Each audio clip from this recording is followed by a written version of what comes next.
행운에는 예고가 있을까? 어찌하여 어떤 사람은 태어날 때부터 하늘의 총애를 받아 모든 일이 물 흐르듯 순탄한 반면 어떤 사람은 삶에 내몰려 몇 번이고 고난의 바다에서 허우적거려야만 하는가? 정말 행운은 하늘에 달린 문제일까? 아니면 아주 오래전부터 심어진 씨앗의 결과일까? 산들이 외부 세계와 단절된 작은 마을을 감싸고 있는 강남의 고요한 어느 마을에 장망이라는 청년이 살았다. 마을 사람들 입에서 그의 이름이 감탄과 함께 불리는 일은 거의 없었다. 그의 삶에는 남들이 부러워할 만한 것이 아무것도 없었기 때문이다. 눈을 뜨고 세상에 나온 순간부터 운명은 그를 짙은 안개로 뒤덮었다. 부모님은 그가 어릴 때 차례로 세상을 떠나 여위고 말없는 아들만을 남겨두고 가셨다. 그는 맨손으로 세상 속에서 조용히 홀로 자라야 했다. 땅도 밭도 친척도 없이 장망에게 남은 것은 오직 자신의 힘뿐이었다. 그는 온 마을을 돌며 품팔이를 했다. 누가 무슨 일을 시키든 가리지 않고 했으며 힘들고 고된 일이나 천한 일을 구별하지 않았다. 노인이 물 깃는 것을 도와야 할 때, 아이를 돌봐야 할 때, 마당에 풀이 무성할 때, 지붕에서 비가 셀 때, 어떤 일이든 그의 그림자가 묵묵히 돕는 모습을 볼 수 있었다. 한 번은 가난한 노파가 병으로 자리에 눕게 되었는데 돌볼 사람이 아무도 없었다. 장망은 자신의 일을 제쳐두고 와서 죽 한 그릇부터 잠자리까지 정성껏 돌보았다. 노파가 세상을 떠났을 때 그의 손으로 직접 향을 피우고 장례를 치렀지만 불평 한마디 하지 않았다. 마을 사람들은 그를 안쓰럽게 여기면서도 이상하게 생각했다. 어떤 사람은 안타까운 마음에 대놓고 물었다. 만가, 사람들은 다 자기 몸부터 챙기는데 너는 왜 네 생각은 안 하니? 무슨 일을 해도 돈을 안 받으면 어떻게 살아? 그는 그저 고개를 저을 뿐 그 눈빛은 가을 호수처럼 평온했다. 사람들이 너무 힘드니 저를 필요로 하는 거겠지요. 만약 저까지 제값을 다 받으려 한다면 그들의 어려움 위에 어려움을 더하는 것과 뭐가 다르겠습니까? 그 말은 소박했지만 듣는 사람 누구도 감히 더 말을 얹지 못했다. 그를 아끼는 사람은 조용히 한숨을 내쉬었고 그를 좋아하지 않는 사람은 그를 어리석은 바보로 여기며 고개를 저었다. 하지만 장망은 여전히 예전처럼 자신의 삶을 살았다.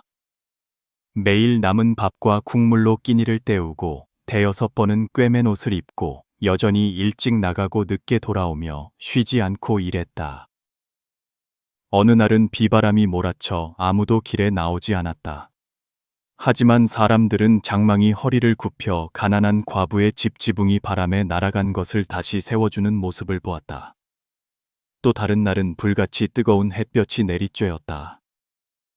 그는 또 허리가 아파 밭을 갈지 못하는 노인을 위해 땀 흘리며 도랑을 팠다.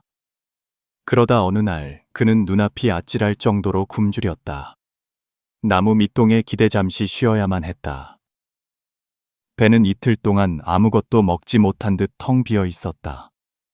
사람들이 그 모습을 보고 너무 안타까워 식은 밥 한 그릇을 가져다 주었다. 그는 고개를 숙여 감사 인사를 하고 한 톨 한 톨을 보물처럼 아껴 먹었다. 그때 그의 마음속에서 가벼운 듯하면서도 무거운 질문 하나가 떠올랐다는 것을 아무도 몰랐다. 어쩌면 하늘은 나를 본래 이렇게 가난하게 살도록 낳으신 걸까? 하지만 그는 이내 스스로를 다잡고 계속 일하러 가고 계속 살아가며 하늘을 원망하지도 사람을 탓하지도 않았다. 그리고 바로 그때 모든 것이 끝없는 굴레처럼 보일 때 모든 것을 바꾸는 한 가지 사건이 일어났다. 어느 날 저녁 노을이 넓은 밭에 길게 드리워질 무렵 장망은 고된 하루 일과를 마치고 지친 걸음으로 돌아오고 있었다. 옷은 진흙으로 얼룩져 있었고 손발은 녹초가 되었다. 그는 걸으면서 오늘 쌀 돈이 충분할지 아니면 한 끼를 더 굶어야 할지 속으로 계산하고 있었다. 마을 어귀의 늙은 회나무를 지나칠 때 그는 문득 걸음을 멈췄다. 무성한 나무 씨발에 축축한 흙구덩이 속에서 작은 까치 한 마리가 퍼덕이고 있었다. 날개는 피로 젖었고 깃털은 헝클어져 있었으며 상처가 선명하게 보였다. 보기에도 가여웠다. 까치는 힘없이 울며 고통 가득한 눈으로 그를 올려다보았다. 마치 마지막 구원을 간청하는 듯 했다. 장망은 그곳에 서서 한참 동안 조용히 바라보았다. 저녁 바람이 불어와 그의 해진 옷자락을 펄럭이게 했지만 그의 눈빛은 깊은 호수처럼 침잠해 있었다. 이윽고 그는 몸을 숙여 조심스럽게 까치를 들어 올렸다. 어깨에 있던 찢어진 천 조각을 뜯어내 그는 마치 세상에서 가장 귀한 생명인 양 정성껏 상처를 싸매 주었다.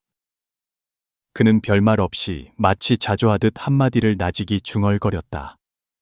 네가 나보다 더 가엾구나. 그의 손에는 그때 스스로를 지킬 능력도 없고 살아남을 수 있을지도 모르는 연약한 생명이 들려 있었다. 하지만 그는 까치를 집으로 데려왔다. 흙벽과 초가 지붕으로 된 가난이 구석구석 베어있는 허름한 오두막이었다. 까치를 찢어진 돗자리 위에 내려놓고 그는 솥과 찬장을 뒤졌다. 양식은 얼마 남지 않았다. 오늘 저녁을 위해 아껴두려 했던 쌀 몇 톨이 전부였다. 하지만 그는 조금의 망설임도 없이 모두 그릇에 쏟아 묽은 죽을 순 다음 까치에게 작은 숟가락으로 한 술씩 떠먹였다. 그날 밤 그의 배는 꼬르륵거렸지만 불평하지 않았다. 이튿날 새벽, 아직 날이 밝기도 전에 그는 다시 조용히 산에 올라 마을 노인에게서 배운 민간 약초들을 캐와 까치를 위해 다렸다. 쓰디쓴 약 냄새가 오두막 전체에 퍼졌지만 그는 끈기 있게 한 방울씩 먹였다. 때때로 그는 묽은 죽 한 그릇과 손안의 약초 줌을 보며 마음속으로 문득 이런 생각이 스쳤다. 나도 살기 힘든데 왜 죽어가는 새 한 마리를 구하려 애쓰는 걸까? 하지만 이내 그는 가벼운 한숨을 내쉬었다. 그의 눈빛은 확고했고 손은 망설임 없이 계속해서 약초를 찧었다. 이것도 하나의 생명인데 죽어가는 걸 보고 어찌 모른 척 하겠는가. 하루하루가 지나자 꼼짝 않고 웅크리고만 있던 까치는 움직이기 시작했고 이내 뛰어다니고 날갯짓을 시험해 보았다.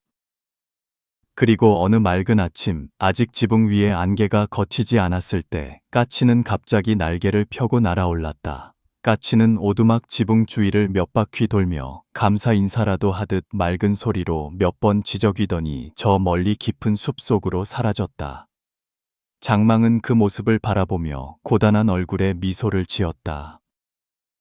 그가 무슨 생각을 하는지는 아무도 몰랐지만 그날따라 그의 눈빛은 유난히 밝았고 그 시선에는 늘 있던 피로감이 보이지 않았다.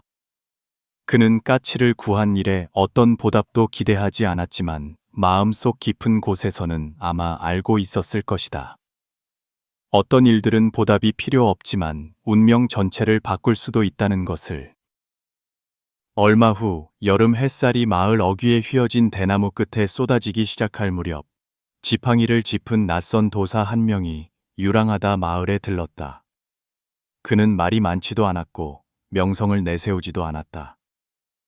그저 고목 아래에 찢어진 천막 하나를 치고 몇 글자만 간결하게 적힌 작은 간판을 내걸었다. 관상과 운명 감정, 보시는 마음 가는 대로. 마을 사람들은 본래 호기심이 많아 지나가는 행상인부터 물 깃는 사람까지 모두 눈길을 주었다. 어떤 사람은 운을 시험 삼아 점을 보았고 도사가 몇 마디 해주자 서둘러 향을 피우고 머리를 조아려 감사를 표했다. 도사에 대한 이야기는 초여름 바람처럼 순식간에 온 마을로 퍼져나갔다. 그날 장망은 숲에서 땔감 한 짐을 지고 돌아오다가 나무 그늘을 지날 때 부름을 받았다. 도사가 고개를 들자 그의 눈빛이 환하게 빛났다. 그가 장망을 향해 손가락을 가리켰다. 거기 청년, 잠시 멈추게. 장망은 놀라 그 자리에 멈춰 섰다. 도사는 그를 유심히 쳐다보더니 무언가 아주 명확한 것을 본 듯 고개를 끄덕였다. 안색이 어둡고 운수가 기구하며 가난에 둘러싸여 있으나 최근에 작지 않은 음덕을 쌓았구나. 하늘의 뜻이 움직이고 있으니 복이 곧 찾아올 것이다. 꺾이지만 않는다면 반드시 짙은 구름 뒤에 해를 보게 될 것이다. 그 말을 듣고 장망은 망연자실했다. 그의 삶은 고통이라는 단어를 기억한 이래로 행운이라 불릴 만한 것을 본 적이 없었다. 그는 씁쓸함을 감추지 못한 목소리로 되물었다. 행운이라니요. 저 같은 사람은 먹고 살기도 힘든데 바랄 행운이 어디 있겠습니까? 도사는 그 말에 전혀 동요하지 않는 듯 옅은 미소만 지었다. 그는 단 한 문장을 천천히 또박또박 반복했다. 행운이 문을 두드릴 때 인내하는 자가 그 문을 열 것이다. 기억하게, 중도에 멈추지 말게. 결과는 흔히 사람들이 포기하려 할 때 찾아오는 법이니.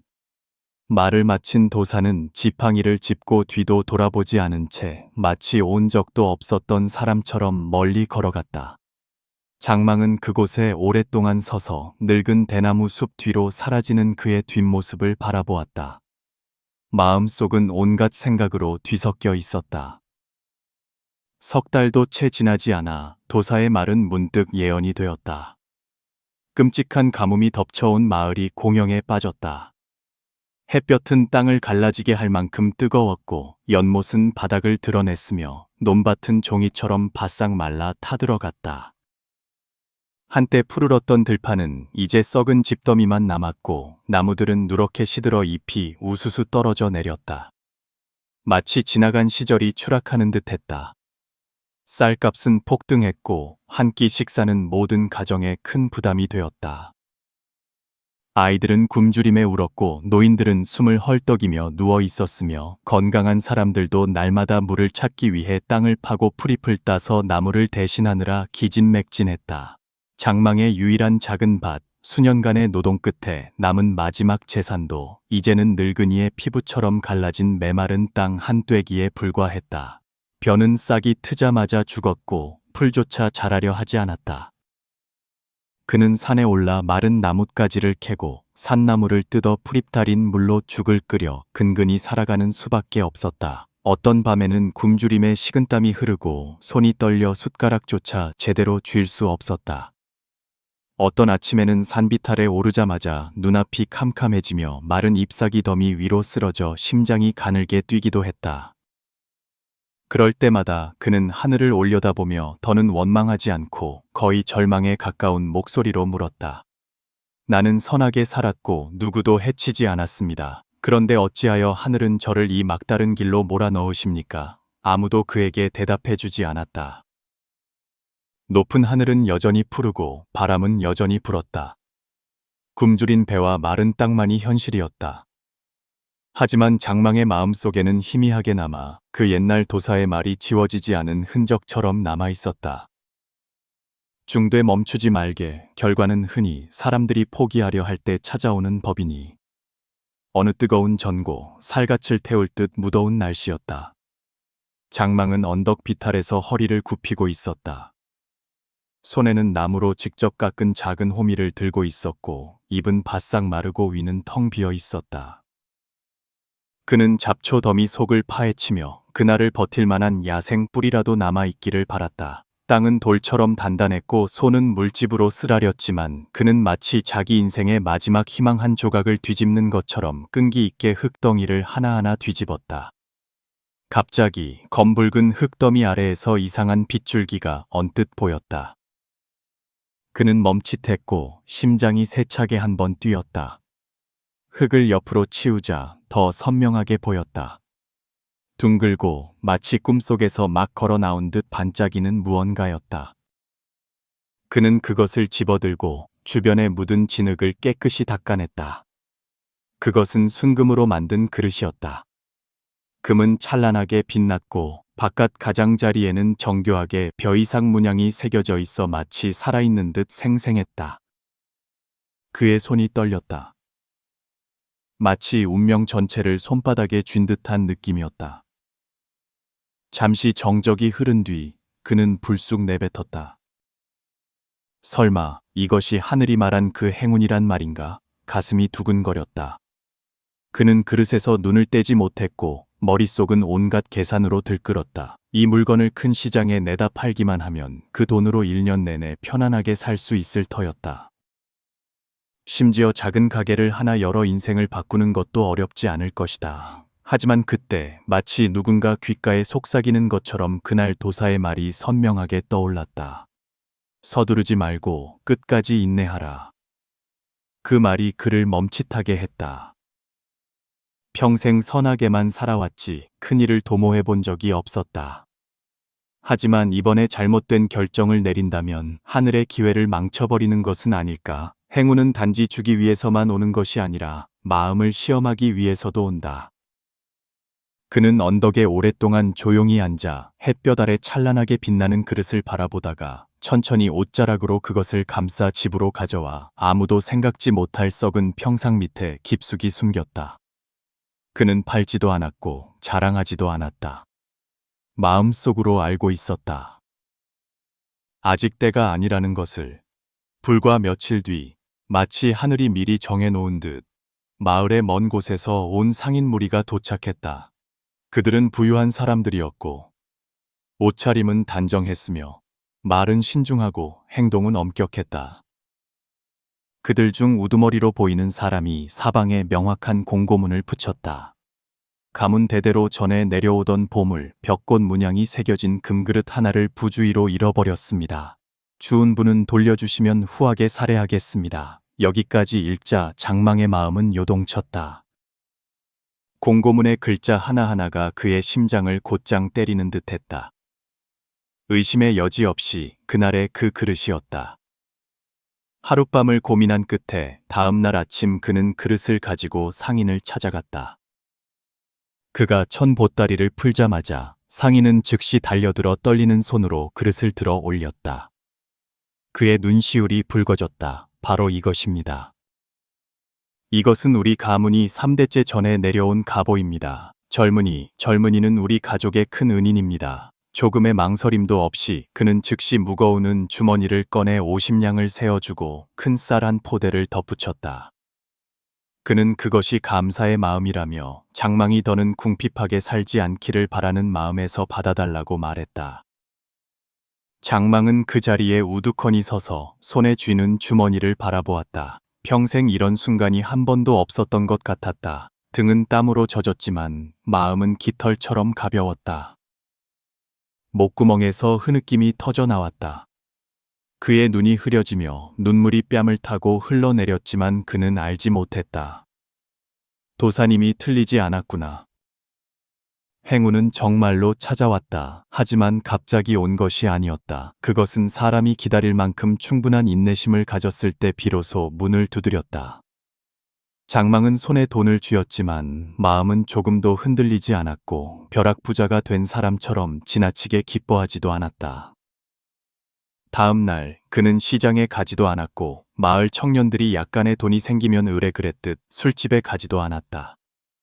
그는 곧장 목수에게 가서 나무와 기와를 사고 일꾼들을 고용해 수년간 비바람만 겨우 가려주던 허름한 집을 고쳤다. 자랑하기 위함이 아니라 자기 자신을 위한 보금자리를 다시 세우기 위함이었다. 수많은 밤을 바람이 벽틈으로 스며들고 비가 침대로 새어 들어와 뼈가 시리도록 추웠던 한 사람을 위해서였다. 집 수리를 마친 그는 조용히 지주 노인을 찾아가 땅이 척박하고 메마르며 잡초만 무성해 아무도 거들떠보지 않던 황무지 넷되기를 빌렸다. 사람들은 등 뒤에서 그를 어리석다고 비웃었다. 돈이 손에 들어온 지 얼마나 되었다고 죽은 땅에 쏟아붓느냐고 했다. 하지만 그는 대답하지 않았다. 매일 아침 닭이 울기도 전에 그는 밭으로 나가 어깨에는 물지개를 손에는 호미를 들고 동틀녘부터 해질녘까지 부지런히 일했다. 옷은 진흙투성이었고 손은 물집으로 가득했다. 불평 한마디 하지 않고 하늘을 탓하거나 땅을 원망하지 않았다. 첫 해 수확은 벼가 드문드문 자랐지만 그는 포기하지 않았다. 두 번째 해에는 싹이 더 빽빽하고 푸르게 자랐다. 세 번째 해에는 하늘이 도왔는지 벼가 황금빛으로 이거 밭 한가득을 물들였다. 황무지는 옥토가 되었고 빈털터리는 먹고 살만한 사람이 되었다. 3년이 지나자 작은 집에는 부엌이 딸리고 뒷마당에는 돼지우리가 생겼으며 아침마다 닭과 오리가 울었다. 마을 사람들은 점차 그를 다른 눈으로 보기 시작했다. 한때 그를 경멸했던 자들은 이제 배우러 찾아왔다. 마을 아이들은 그를 부자망 아저씨라 부르며 존경했다. 어느 늦겨울 마을에서 큰 잔치가 열려 사람들이 모두 모였다. 촌장 노인이 마당 가운데 앉아 천천히 주위를 둘러보더니 장망을 손으로 가리키며 낮은 목소리로 말했다. 옛날에 굶주리고 해진 옷을 입던 망기를 기억하는 사람 있는가? 마당은 쥐 죽은 듯 조용해졌다. 이제 그는 황무지를 다시 일으켜 세우고 자신의 품위를 다시 세운 첫 번째 사람이다. 이놈은 부자가 될 팔자를 타고난 게 아니라 지혜를 가진 놈이다. 그날 이후 좋은 소문은 멀리 퍼져나갔다. 형암 사또가 명성을 듣고 장망을 관하로 불러 이웃 고을에 버려진 땅을 개간하는 일을 맡아달라고 청했다. 장망은 관직은 사양했지만 가난한 백성들을 이끌고 경작하게 해달라고 청했다. 사또는 허락했다. 1년 후 이웃 고을에는 망복촌이라는 새로운 마을이 생겨났다. 그곳에는 벼가 황금빛으로 있고 아이들이 웃으며 뛰놀고 가난한 이들이 살아갈 터전을 찾았다. 그 지역 사람들은 굳은 의지가 있는 곳에 땅이 꽃을 피운다는 말을 서로 주고받았다. 어느 날 밤 마을의 한 아이가 몰래 장망을 따라 밭에 나갔다가 그가 땅에 손을 얹고 마치 대화하듯 조용히 있는 것을 보았다. 아이가 물었다. 아저씨, 뭐 하세요? 장망은 돌아보지 않고 대답했다. 땅에게 고마워하고 있단다. 땅 덕분에 아저씨 같은 사람도 오늘날이 있는 거니까. 장망의 이야기는 거기서 멈추지 않았다. 여러 해가 지나 그의 머리카락이 희끗희끗해졌을 때도 사람들은 여전히 매일 아침 그가 밭둑에 서서 뒷짐을 지고 지평선을 바라보는 모습을 보았다. 경치를 감상하기 위함이 아니라 자기 자신을 되새기기 위함이었다. 고난 속에서 일어서고 선행으로 굳건해졌다는 것을. 장망의 이야기는 겉으로 보기에는 수많은 사람들의 삶 속 작은 조각처럼 보일 뿐이다. 하지만 불법의 눈으로 본다면 그 안에는 2000여 년 전 부처님께서 밝히신 깊은 진리가 숨어 있음을 알 수 있다. 우연히 일어나는 일은 아무것도 없다. 모든 것은 인연이 모이고 인과가 작용한 결과이다. 불교의 가르침에서 인과는 모호한 개념이나 허황된 철학이 아니라 그림자가 형체를 따르고 메아리가 소리를 따르듯 정확하게 작용하는 불변의 법칙이다. 우리가 오늘 받는 모든 것은 과거에 우리가 심은 것의 결과이며 이는 이번 생뿐만 아니라 여러 생에 걸쳐 이어진다. 선한 생각 하나, 따뜻한 말 한마디, 좋은 행동 하나는 아무리 작을지라도 모두 마음의 밭에 씨앗 하나를 심는 것이다. 그 씨앗은 좋은 인연을 만나면 싹을 틔워 열매를 맺게 되는데 그 열매가 바로 복이요, 행운이요, 기회이며 인생의 가장 어둡다고 생각되는 순간의 빛이 된다. 장망이 보답을 바라지 않고 까치를 구한 것, 금그릇을 주었지만 서둘러 팔아 돈을 챙기지 않고 올바른 때를 기다리며 간직하기로 선택한 것. 이는 인연과 인과의 법칙에 대한 깊은 믿음 속에서 단련된 영혼의 명백한 표현이다. 그리고 하늘과 땅, 우주는 결코 선한 마음을 가진 사람을 저버리지 않는다. 상인이 나타나 바로 그 귀한 그릇을 찾았을 때 그것은 우연이 아니라 그가 이전에 무의식적으로 조용히 심었던 선한 원인에서 맺어진 결과였다. 부처님께서는 말씀하셨다. 전생에 어떻게 살았는지 알고 싶으면 현재의 상황을 보라. 내 생에 어떻게 될지 알고 싶으면 현재의 행동을 보라. 선행은 사라지지 않는다. 단지 열매 맺을 때가 아직 오지 않았을 뿐이다. 그리고 그 열매가 익었을 때 그것은 물질적 이익뿐만 아니라 마음이 깨달음으로 나아갈 새로운 길을 열어준다. 장망의 손에 들린 금그릇은 보물이었다. 하지만 더 큰 보물은 인내심과 덕행 그리고 유혹 앞에서 흔들리지 않는 마음이었다. 그는 탐욕에 이끌리지 않았고 가난이 양심을 흐리게 두지 않았다. 바로 그 점이 그를 다르게 만들었다. 그가 운이 좋아서가 아니라 복을 받을 자격이 있었기 때문이다. 불법에서 중요한 것은 당신이 인생의 어느 지점에 있느냐가 아니다. 높고 귀하든 낮고 천하든 부유하든 가난하든 중요한 것은 당신이 매일 무엇을 심고 있느냐이다. 친절한 말 한마디, 이타적인 행동 하나, 용서 한 번은 모두 신성한 씨앗이다.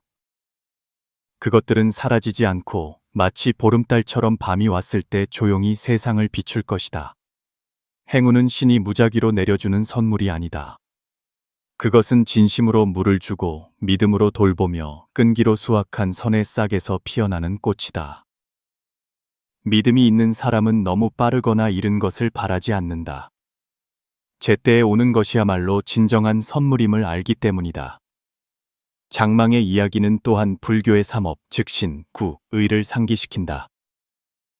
행동, 말, 생각으로 선한 원인을 심는 사람은 비록 현재는 아무런 차이가 보이지 않더라도 미래는 반드시 달라질 것이다. 인생의 금그릇은 때로 물질적인 형태로 나타나지 않고 기회, 직위, 건강 또는 미망에서 벗어나는 길로 나타나기도 한다. 당신은 혹시 무심코 행한 선행 하나, 길을 건너는 노인을 부축해준 일, 당신에게 상처 준 사람을 용서한 일, 다툼을 한번 참아낸 일, 바로 그런 작은 일들이 당신이 전혀 예상치 못한 순간에 상상할 수 없는 좋은 일로 이어지는 다리가 될 수 있다고 믿는가? 우리 모두는 다른 사람의 이야기 속에서 장망이 될 수 있다. 누군가를 절망에서 끌어주는 손이 되고 누군가가 걷는 길 끝에 빛이 될 수 있다. 작은 행동 하나, 선한 생각 하나를 얕보지 말라. 어쩌면 그것이 마음밭에서 조용히 싹트고 있는 씨앗일지 모르니. 언젠가 당신뿐만 아니라 다른 사람들에게도 안락의 꽃과 열매를 맺어줄지. 만약 당신이 궁지에 몰렸을 때 뜻밖의 행운을 경험한 적이 있다면, 만약 설명할 수 없는 좋은 일로 보호받는 느낌을 받은 적이 있다면 그 이야기를 나눠보라. 어쩌면 그것은 당신이 어느 생에선가 혹은 더 이상 기억나지 않는 어느 날 스스로 만들어낸 복일지도 모른다. 그리고 어쩌면 당신이 더 선하게 살고 마음이 더 평안해질 때 바로 당신 자신이 다른 사람의 인생에서 조용히 빛나는 금그릇이 될지도 모른다.